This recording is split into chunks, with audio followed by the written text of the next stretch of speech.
welcome to the debate. So today we're kind of performing an autopsy on our own attention spans. We are looking at a fascinating and, quite frankly, a pretty harrowing piece of source material that details a 24-hour no-phone experiment. And let's be clear right out of the gate, this wasn't some, digital detox where you delete an app for an afternoon. This was a total blackout, a hard stop. The goal was to see what actually remains when you rip that digital interface away. Yeah, I mean, it is a compelling case study, I'll grant you that. But I think we need to be careful about the conclusions we draw. The material presents this experiment as a beautiful nightmare, which is a great phrase, but it frames the entire discussion around this idea that technology is a toxin we need to purge. I suspect my takeaway is going to be quite different from yours. I see this less as a story about addiction and more as a story about, integration and the shock that comes when you sever a limb you've grown to rely on. A limb. Okay, that is exactly the sort of language I want to dig into. The central question we're wrestling with today is this. Does a total digital disconnect reveal a terrifying truth about our loss of autonomy? Have we become hollowed out by these things? Or, as you seem to suggest, is this just an artificial, almost Luddite exercise that ignores reality? I am standing firmly on the side of the source material here. This experiment proves, I think, unequivocally that we've pathologized our daily existence. We are using the phone as a safety blanket to avoid reality, and the only way to see that is to go cold turkey. And I respect that perspective. I do. But I find the abstinence approach described in the text to be, a bit reductive. The experiment certainly highlights the discomfort of the human condition, vulnerability, boredom, social anxiety. But the narrators seem determined to blame the tool for those feelings. They describe this contradiction where the phone connects and separates at the same time. My argument is that this is a management issue, not a toxicity issue. We don't stop wearing shoes just because our feet feel more natural in the dirt. We build better shoes. I think management issue is a massive understatement of what the narrators Anna and Jake actually went through. We aren't talking about a bad habit like biting your nails. We are talking about a physiological rewiring. Let's look at the evidence in the text. When the ban is announced, Anna doesn't just say she's annoyed. She describes this visceral, physical recoil. She says her thumb started to cry inside. I mean, think about that image for a second. That is not a conscious thought. That is the body screaming for a dopamine loop that has been severed. It's a strong metaphor, certainly. It speaks to the conditioning we've all undergone. But conditioning isn't inherently negative. My stomach cries when I miss lunch. That doesn't mean food is an evil addiction. It just means I have a rhythm. But is it just a rhythm? Look at the morning routine Jake describes. This part honestly gave me chills. He talks about waking up, his eyes open, and his hand moves by itself to the bedside table. He hasn't even had a conscious thought yet, but his motor cortex is already executing the grab phone command. And when the phone wasn't there, he describes grabbing the ghost of his phone. His hand was clutching at air. That ghost phone detail is fascinating. I agree. It implies a deep level of procedural memory. It implies we're operating on autopilot. It proves the device has bypassed our executive function entirely. The brain was asking, excuse me, where is the external brain? And the text expands this to the social sphere with the image of dad on the sofa. Keys get thrown on the table and boom, phone in hand. The narrator describes 4 people in one room living in 4 different worlds. The experiment forced them to look at the real clock on the wall. And that is the crux for me. The real clock symbolizes a return to objective, shared reality, not the curated time dilation of the screen. Okay, I have to push back on that specific point. I just don't buy that the real clock on the wall is inherently more virtuous than the digital one. It's just analog. You view the ghost phone as a symptom of a disease, a sign that we're broken. I view it as evidence of how successful the interface is. It's a phantom limb.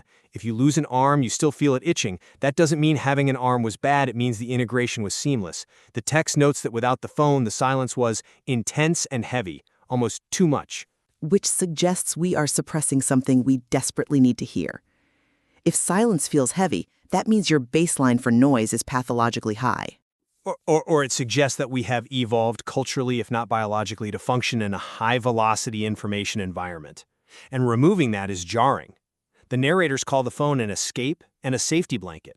If you rip a safety blanket away from a child, they don't suddenly become a stoic adult. They become terrified. The text explicitly says that while waiting for the kettle to boil, a totally mundane task, the narrator felt vulnerable and open to hurt. Because they were finally alone with their thoughts. That vulnerability is the whole point. You can't heal if you're constantly bandaging the wound with distraction. But is that useful vulnerability? The text mentions feeling lost and creates this analogy of leaving the house without shoes. That is the key image for me. You're arguing that we should walk barefoot to feel the earth. I am arguing that the modern world is paved with asphalt and broken glass, and shoes are a necessary technology for navigating it. The phone isn't just a distraction. It is our interface with complexity. The experiment romanticizes this old-school 1999 feeling, but simply staring at boiling water isn't inherently more noble than reading an article. It's just slower. But that slowness is exactly what allowed the humanity to seep back in. You call it shoes, I call it a cast that keeps the foot from growing. Let's move to the core of this, specifically the social interactions. I want to focus on what the narrators call the elevator escape. Ah, a classic scenario. We've all been there.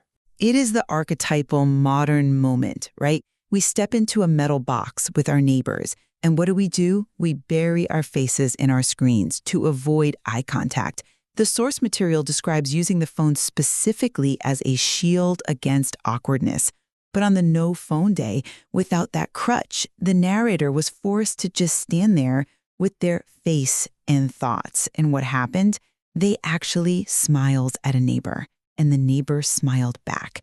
The text says it was a small moment, but it felt real. And I'm not denying that's a pleasant moment. Smiling at a neighbor is nice. But let's look at the trade-off. The text itself defines a contradiction.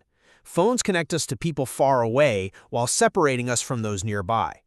So you're championing the solution to the nearby problem. But the no-phone rule completely severs that distant connection. You are trading a global network and your ability to coordinate with family across town, all for a polite smile in an elevator. I'm not sure that's a net positive. You're missing the quality of the connection, though. It's not just about the smile. It's about the family dinner example in the material. This is crucial. The narrator describes sitting down with tea, no phones, no distractions, and finally pouring their heart out. They did seem to place a high value on that conversation, I agree. Value it? It changed the dynamic entirely.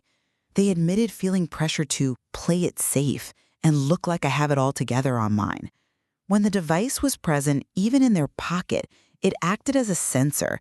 It actively suppressed emotional honesty in the immediate environment because the user is constantly, subconsciously performing for a digital audience. Removing the phone didn't just create time, it created psychological safety. I agree the conversation was valuable, and that insight about performing is profound. But I would frame the cause differently. The pressure to be fun or perfect, described in the text, that is internal social anxiety. That is human insecurity. The phone is just the venue where that anxiety plays out today. 50 years ago, it played out in how you kept your lawn. Removing the venue doesn't cure the anxiety. The narrator said they felt restless and cold without the device. That restlessness is the human condition. We're blaming the hardware for our inability to sit with ourselves. But the hardware aggravates it. It monetizes that restlessness, which brings us to the issue of attention and the lie of the just a second impulse. This is a major point in the source material we can't ignore. The time distortion aspect. Precisely. The text notes that just a second is a lie we tell ourselves. I'll just check this notification. That second turns into 10, 15, 50 minutes. The phone is described as an active saboteur of focus. The narrator realizes, and I quote, "My own phone habit was really getting in my own way." This isn't just anxiety. This is a design feature. The technology is designed to hijack your volition. I would challenge the idea that the phone is solely to blame here. The narrator admits that initially their brain was not happy and kept asking for it. This suggests the mind itself is restless. The human mind craves stimulation. We are information-seeking creatures. The phone provides that stimulation very efficiently. You take away the phone, the mind doesn't suddenly become zen. It looks for something else, or it spirals into that intense silence, which, as the text notes, can be quite distressing. But when that constant check is removed, the text provides evidence that attention does come back.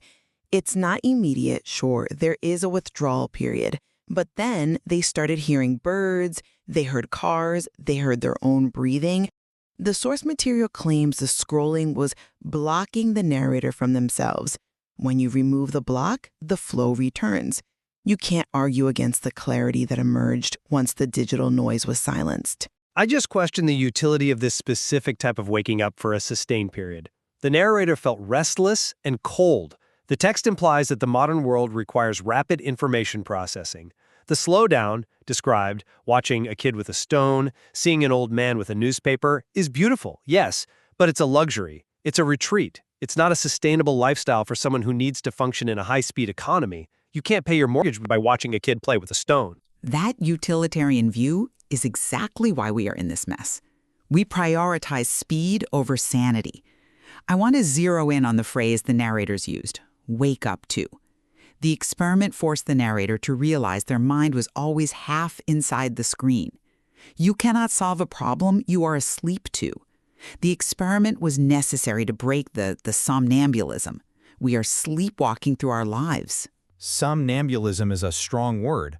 I would point out that the text concludes not with a permanent ban, but with suggestions for small changes. No phone at breakfast, for example. And that supports my view that the 24-hour nightmare was an extreme calibration exercise. It was a stress test, not a blueprint for living.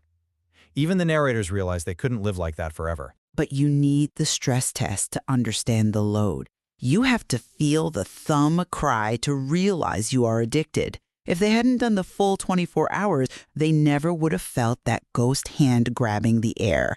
They never would have felt the vulnerability of the boiling water moment. The extremity of the experiment is what yielded the data. You don't realize how loud the fan is until you turn it off. I agree the data is useful, but let's look at that feeling of vulnerability again.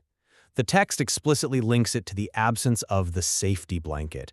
My argument is that feeling vulnerable is indeed useful, but we shouldn't confuse the tool with the habit. The text mentions exaggerating the feeling of checking 1,000 times.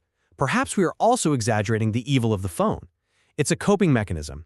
If you take away a crutch from a person with a broken leg, they fall down. You don't blame the crutch. You ask why the leg is broken. My position remains that the no phone day is essential. It exposes the contradiction of our lives. We are connected, but lonely. The experiment proved that when the safety blanket is removed, real life, with all its boredom, boiling water, and awkward elevator rides, becomes vivid again. We stop playing it safe. We stop grabbing at ghosts on the bedside table and start grabbing the real day. The discomfort described is simply the pain of the nerves coming back to life. And I maintain that while waking up to our habits is undeniably valuable, the phone itself is not the enemy. The discomfort felt, feeling cold, lost, vulnerable, it just shows how deeply integrated the technology is. The goal should be better integration, not treating the device like a toxic substance. We need to learn to walk in those shoes, not throw them away because they pinch. We need to learn to be human augmented, not human diminished. It seems we agree that the awareness is key, even if we disagree on the nature of the device itself. Yes. The source material's final advice is poignant. Write a new story with your phone instead of letting it write your story. Whether that story involves a total detox or just, putting it in the other room during dinner. The goal is agency. Agency is the word. We need to stop the hand from moving by itself. And start choosing when to reach out.